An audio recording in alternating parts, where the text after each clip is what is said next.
Moms to the rescue. Stop the bleed. Hey mothers, nice to meet you again. It's me, Samara, and today I'm going back to visit Dr. Ali to learn more about first aid. Hello, Sumera, and all you mothers out there. It's good to see you all again. I hope the previous consultation about the first fix was useful for you and you have successfully made a first aid box at home. Today we are going to learn how to deal with bleeding emergencies. Before learning how to respond to such an injury, let's first understand the meaning of different terms related to bleeding. Number 1. Cuts. These are injuries to the skin caused by something sharp, like a knife or a broken glass piece. Number 2. Scratches. These are slight injuries that happen when a sharp object, like a fingernail, thorn, or a nail, scrapes along your skin. Number 3. Abrasions. This is a scrape that happens when a skin is rubbed away on a surface, like a rug burn, or if you fall off your bike and your skin rubs through the ground. Cuts, scratches, and abrasions are a part of growing up, and most of them can easily be managed at home. Some wounds cause major bleeding, and if not managed on time, may lead to a bad outcome, like shock, infection, or a physical disability. Let's learn a few simple and easy steps on how to respond to a bleeding incident as well as when to seek medical help. You will require the following items in your first aid box: a pair of gloves to avoid transmitting infection, a few sterile gauze pieces to stop the bleeding, an antibiotic ointment to prevent an infection, some cotton bandages and adhesive band-aids to cover the wound, a pair of sharp scissors and medical tape.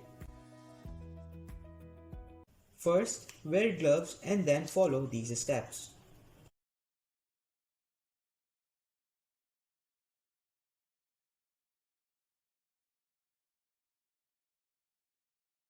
Step 1. Pressure. Take a sterile gauze pad or a cotton bandage and press firmly for 3 to 5 minutes to stop the bleeding. If the gauze gets soaked in blood, do not remove it.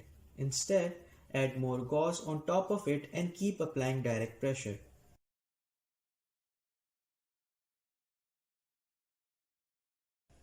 Step 2. Clean. If bleeding is controlled by direct pressure, remove the gauze and wash the wound under cold water. And make sure to remove any dirt stuck to the wound.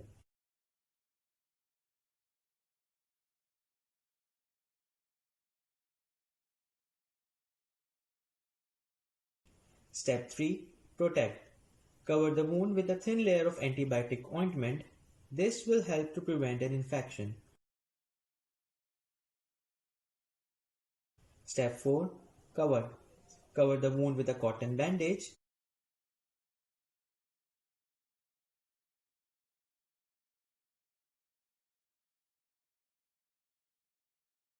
Finally, secure the bandage with the help of a medical tape. Seek immediate medical care for a wound if it's jagged, deep, or a puncture wound or an object is embedded within it.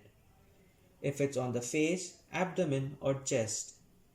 If bleeding can't be stopped after 15 to 20 minutes of a firm and steady pressure. If the blood spurts out of the wound. There's dirt that won't come out after washing.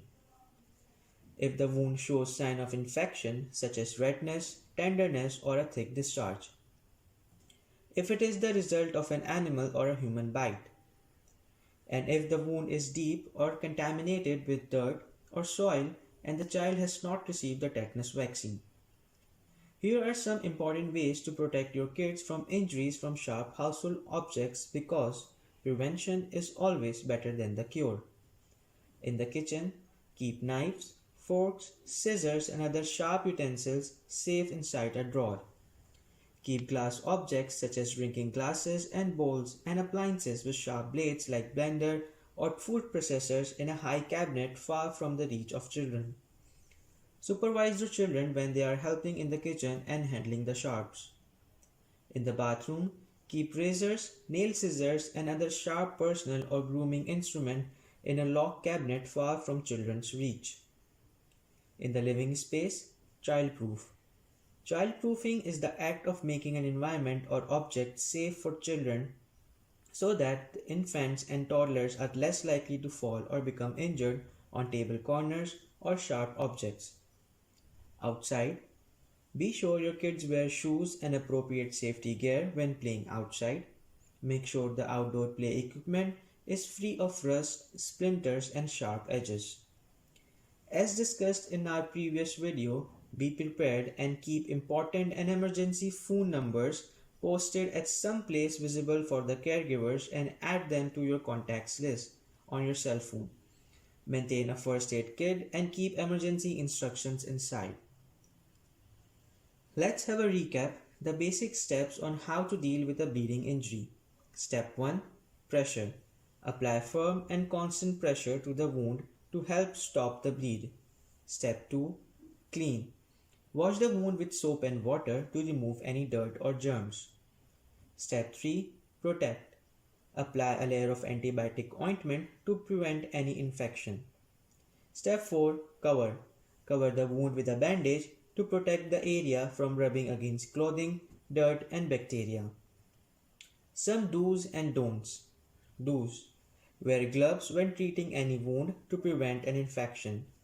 Apply firm, constant pressure to the wound using a clean gauze pad or a bandage. Clean the wound with water and soap before applying the dressing. Replace the dressing at least once a day if it becomes wet or soiled with blood or pus. If bleeding is severe or persistent, call an emergency service. Don'ts. Avoid using home remedies on the wound like tea bags, turmeric, sugar, etc., as it may cause irritation or infection. Do not use a tourniquet or a strap to tie near the injured site unless the wound is large and severe. Do not try and remove an embedded object like a knife or a branch. Instead, apply pressure from either side of the object. Do not apply the bandage too tightly. Do not remove the gauze on a deep wound. Instead, add more gauze on top of it if it is soaked in blood and keep applying direct pressure.